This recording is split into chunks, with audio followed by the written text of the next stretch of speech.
Fue el más votado en las PASO y es el que hizo las propuestas más disruptivas en la campaña, algunas realmente polémicas. Le pedimos en el Movistar Arena, a minutos del cierre de campaña, 15 minutos a solas, su camarín, a Javier Milei.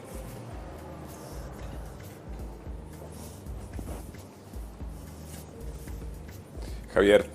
¿Qué tal, Rodolfo? Gracias por recibirnos. No, por favor, un placer. A nada. ¿Qué te queda? Un ratito nada más para el... Algunas horas. ¿Estás cómodo? ¿Te pusiste zapatillas? Sí, estoy de zapatillas porque como ingreso por el medio del público no es como para zapatos. Para zapatos. ¿Seguís el dólar? No. ¿Cómo? ¿Seguís el dólar todos los días? No. No, no hace falta seguir el dólar porque el problema no es que el dólar sube. El problema es que el peso pierde valor. Si el peso se derrite como barras de hielo en el medio del desierto del Sahara. Vos cuando generás un exceso de oferta, ya sea porque sube la oferta o porque cae la demanda de dinero, eso te hace que el poder adquisitivo del peso caiga y todos los precios expresados en unidades monetarias suben. Lo que sucede es que el dólar, como es un activo financiero, sube primero. Pero así como sube primero el dólar, después te suben los precios mayoristas, después los minoristas y por último los salarios. 15 minutos, sin cortes.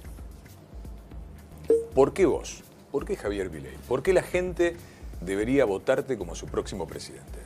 Porque somos los que les vamos a poner fin a esta etapa de decadencia que lleva más de 100 años, porque somos el único cambio verdadero, porque somos los únicos que tenemos voluntad de cambio, porque tenemos las ideas claras, porque queremos volver a poner de pie la Argentina con las ideas de Alberdi. Esto ya lo hicimos en 1860 y en 35 años nos convertimos en la primer potencia mundial. Y porque una Argentina distinta es imposible con los mismos de siempre. Vos no podés pretender que haciendo lo mismo tener resultados distintos, y los que vos ves es que los mismos de siempre proponen siempre las mismas cosas, porque en realidad los que te quieren venir a resolver el problema son los mismos que lo causaron. Es decir, el gran problema es que la solución está en manos del mismo problema. Vos, tu capital, y lo repetís, yo soy un outsider. Lo repetís y lo repetís. Y estoy orgulloso de ser un outsider. Llegás 10 de diciembre, ganás el 11. Gobernabilidad. El 10. ¿A quién llamás? El 10. El 10, ¿a quién llamás? A ver, el propio 10, nosotros arrancamos con una reforma de la ley de ministerios. Nosotros vamos a ir a 8 ministerios. Nos vamos a quedar con el Ministerio de Economía, con Relaciones Exteriores, Capital Humano, con Infraestructura, Seguridad, Justicia, Defensa y Ministerio del Interior. Esa es la estructura con la que nosotros vamos a trabajar. En cuanto a la base política, ahí hay dos dimensiones del problema. Hay una parte que tiene que ver con el hecho de que si nosotros ganamos, implica un cachetazo a la forma tradicional de hacer política. Y es el fin de la vieja política, es el fin literalmente. Y eso va a implicar que estalle Juntos por el Cambio y no va a existir más como lo conocemos hoy. Y va a estallar también, digamos, Unión por Todos, o digamos, Unión por la Patria. Cambian tanto de nombre que, fíjate, no tienen ya identidad, solo les importa ganar elecciones de un lado y del otro. Y en ese sentido lo que va a haber es un reordenamiento ideológico, donde que creo que es lo que la política le debe a los ciudadanos, y es el hecho de que vos tengas ordenado las alianzas por afinidad ideológica. Porque este engendro que se ha generado, ya sea con el kirchnerismo o con Cambiemos, fueron alianzas para ganar, pero no nos sirven para gobernar. Y los que pagan los platos rotos son los argentinos, mientras que los políticos siguen de fiesta. Entonces, eso lo que va a hacer es reagrupar las fuerzas y los equilibrios políticos. Y para eso nosotros, que la segunda fase es, y que ya está en marcha, es el trabajo fenomenal que ya está haciendo Guillermo Francos, nuestro ministro del Interior. Ya está dialogando con los partidos. Exactamente. En términos políticos se dice, es el que está llevando la ambulancia. Para recoger heridos. Exactamente. Balotage, ¿te imaginás en él? Nosotros... ¿O primera vuelta? Nosotros hoy tenemos datos que nos ponen muy cerca de la primera vuelta, y que si fiscalizamos bien y que si va más gente a votar, hay altas chances que el error estadístico juegue para nuestro lado y podamos ganar en primera vuelta. Ya dijiste dolarización, tengo muchos planes. ¿Fecha? Si yo te digo, ¿cuándo vas a dolarizar? Bueno, en principio, una vez que está aprobada las leyes y todo, porque eso es un básico antes, vos tenés, la dolarización tiene dos partes. Tenés la parte de limpiar las LELIQs y limpiar la base monetaria. La parte más rápida es la de las LELIQs, porque como son títulos, vos lo que necesitas es hacer un swap de títulos. Eso puede demandar 3 meses. Y en paralelo está la conversión de la base monetaria. En el caso de lo que fue Ecuador, esa conversión tardó 9 meses. Porque ¿qué es lo que vos necesitas? Vos lo que necesitas es cambiar los billetes. O sea, necesitas billetes de baja denominación. Pensá que el billete más grande de Argentina son $2. Claro. Entonces, ¿cuál es el problema? El problema es que vos necesitas el cambio chico. Y si por eso Ecuador lo quiso hacer en 3 meses y no pudo. ¿Viste cuando vos dijiste, bueno, si sube mejor porque es más fácil dolarizar? Y yo me quedé pensando, pero vamos a ser todos más pobres. A ver, yo digo, el problema con esa afirmación fue que ideologizan la matemática. Lo que nosotros dijimos es más fácil porque se requieren menos dólares. Claro. Es decir, se hace tanto lío con el... Ahora, para nosotros, corrernos con esa afirmación demuestra o deshonestidad intelectual de parte de los que nos han corrido con eso, o ignorancia. Porque nosotros siempre decimos que se va a hacer al dólar de mercado. Por lo tanto, digo, es el dólar de mercado, o sea, es... ¿Y qué imaginas como dólar del mercado? No te digo cuando asumas, en caso de asumir, sino el lunes, posterior a la elección. Es imposible saberlo. Imposible. Exacto. Algunas cosas... El que te dice que lo puede hacer te miente. Los economistas que agarran, te hacen esas proyecciones y todo, son todos unos chantas. ¿Y la hiper? Epistemológicamente es imposible. ¿Y la hiper? Hay muchos que dicen, estamos en la puerta de la hiper, la miramos, abrir la puerta, estamos está ahí. a las puertas de una hiper. ¿Imaginás un escenario donde tengas que asumir en una hiper? Sí, y estoy preparado para ese escenario también. A ver, lo que es importante acá es lo siguiente. Estamos al borde de la hiper, y explico por qué. Cuando vos tomás los últimos datos de inflación minorista y los anualizás, la inflación viene viajando al 300%. Si vos tomás los datos en alimentos, vienen arriba del 400%. Si vos tomás los datos en mayorista, vienen arriba del 600%. Punto 1. Punto 2. Si yo tomo el desequilibrio monetario, esto pasó en el año 1975, por ejemplo, con el Rodrigazo. Vos metés controles, entonces, ¿qué es lo que hacen los controles? Te hace demandar más dinero que el que vos querrías. Que los políticos hacen eso para cobrarnos más impuesto inflacionario, porque aumenta la base imponible del impuesto inflacionario. Entonces, ¿cuál es el punto central? Que cuando se desata ese sobrante monetario tenés un salto de precios. En el caso del Rodrigazo implicó multiplicar por 6 la inflación. Si estamos hablando de niveles del 300%, viene bajando, multiplicar por 6 te vas a 1800, o sea, ya es una hiper. No solo eso, sino que además no ese es el único problema que tenés. Tenés problemas todavía mucho más graves, como lo que pasa adentro del balance del Banco Central.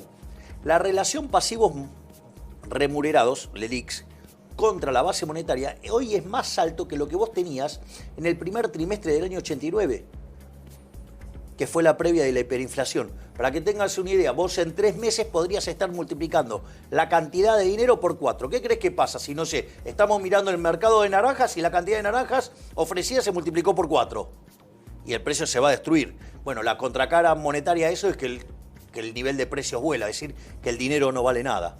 Mucho se ha discutido sobre tu proyecto, sobre armas y demás. Lo has aclarado, pero te hago una consulta sencilla. En el país de Milei, yo voy, compro un arma, ¿la puedo llevar? Falso.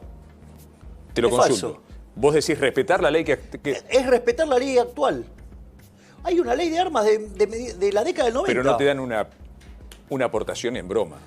Bueno, porque una de las cosas que está pasando es que el manejo de las armas lo están haciendo los delincuentes en favor de los delincuentes y en contra de los honestos. ¿Y no te preocupa que todos estemos armados? No. Digo, en principio, digamos, si... A ver, esa ley está Más allá de la libertad de cada uno. Respétala. Digo, o sea, y si vos, o sea, cometés un error, pagarás las consecuencias. Pero de vuelta, no hay que hacer nada. La ley existe. Entonces la pregunta es al revés. ¿Vos estás a favor que los delincuentes estén armados? Porque eso no respeta ninguna ley, ¿eh? No, está claro que hay un problema de armas y no se sabe de dónde sale, o sí podemos presumir de dónde salen. Y no hay control de ningún tipo. Bueno, está bien, digo, que se cumpla la ley. Yo lo que estoy pidiendo es que se cumpla la ley. Javier, no, digamos, yo entiendo, digamos, que mis adversarios políticos son tan pobres intelectualmente, tan carentes de propuestas, que lo único que hacen es construir caricaturas sobre las cosas que nosotros decimos o, digamos, toman alguna referencia de alguno de los autores que nosotros citamos para, digamos, mentir. En el primer debate dijiste, refiriéndote a los 70, fue una guerra. Fue una guerra. Y hubo excesos. Lo mismo que dijo Macera en su último alegato. La Cámara dijo, fue un plan sistemático de desaparición y demás. ¿Vos crees realmente que hubo dos demonios, que eso fue una guerra, que fueron dos partes iguales? Yo creo que fue una guerra, efectivamente. A ver, hubo un conjunto de terroristas que se quisieron alzar con el poder para hacer la revolución cubana. De hecho, recibían formación militar en Cuba. Sí, sí. O sea, se iban a países de la órbita soviética, cambiaban el pasaporte, se entrenaban en Cuba y después volvían para cambiar el pasaporte y volvían después a la Argentina. Con lo cual no eran ningunos inocentes esos. Esos querían hacerse del poder y querían hacer la revolución cubana acá adentro. Primer punto. Y eso era una formación militar irregular, si vos querés. Del otro lado estaba el Estado. Entonces, y eso era una guerra. El punto central acá es que el Estado, como tiene el monopolio de la violencia... Y de la ley. Bueno, por eso. La ley, digamos, o sea, es porque tenés el monopolio de la violencia. Eso hace que aun cuando el otro juega con armas ilegales, vos tenés que jugar igual adentro de la ley. Y cuando vos, en esa pelea, te excedés, vos estás cometiendo delito de lesa humanidad y eso debe ser pagado. Es decir, yo en ningún momento... Nunca dijiste no se cometieron delitos de lesa humanidad. Exactamente. Sí, se cometieron. Se cometieron. Lo que digo es que se cometieron delitos de lesa humanidad de los dos lados. Y no es cierto el argumento que levanta la izquierda alegando sobre el juicio de Nuremberg. Porque eso también es falso.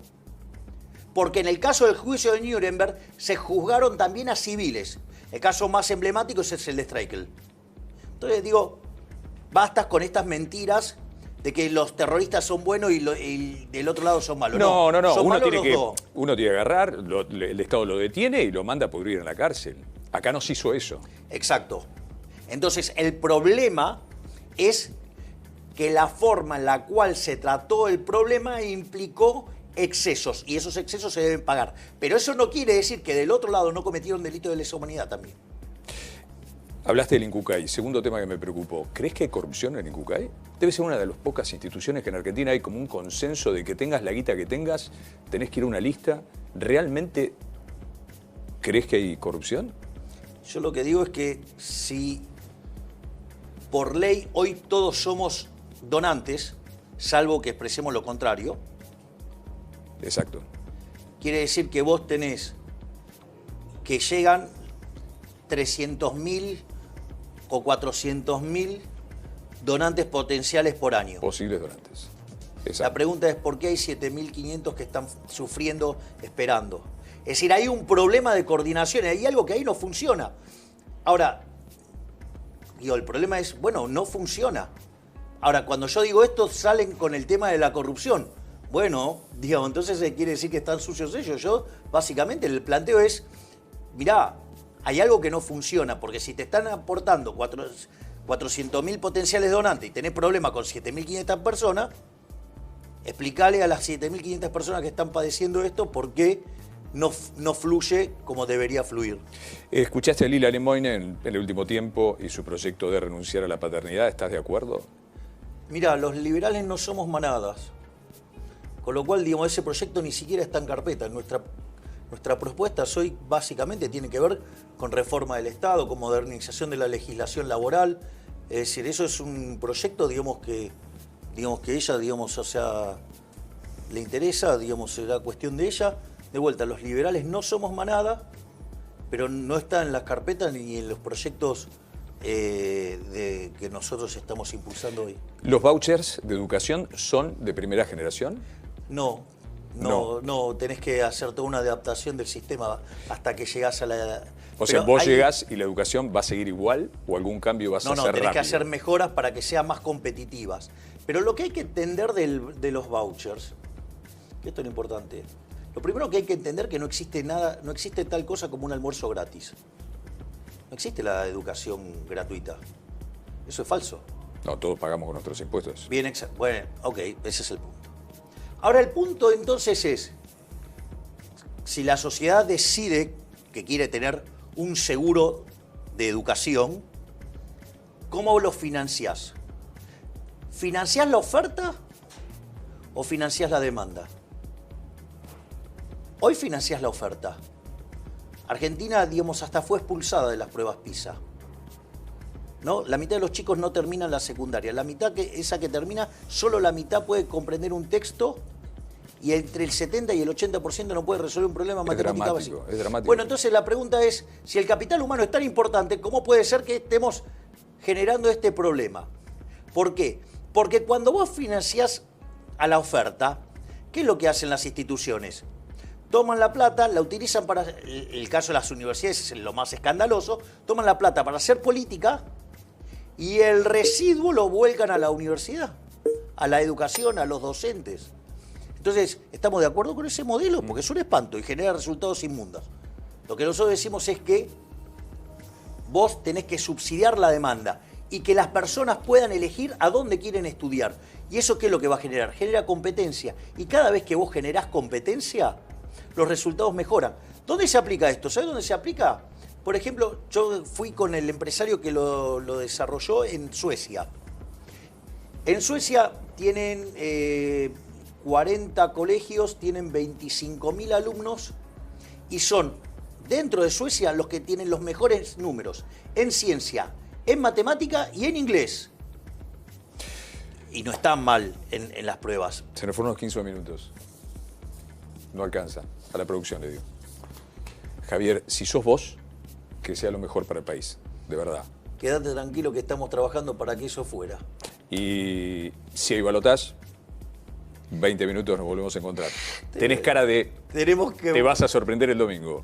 Tenés cara, me decís que no va a haber balotaje. No, yo estoy diciendo otra cosa. O sea, yo soy bilardismo puro, o sea, para mí... Antes de tiempo, nada. Claro, para mí vamos a tener que ir a balotaje. Pero sería interesante que no lo hubiera, porque nos va a permitir resolver temas muy delicados que sí los puedo resolver siendo presidente electo y que si no soy todavía electo... Se van a profundizar. Y no los puedo resolver. Javier, gracias. Gracias. De verdad.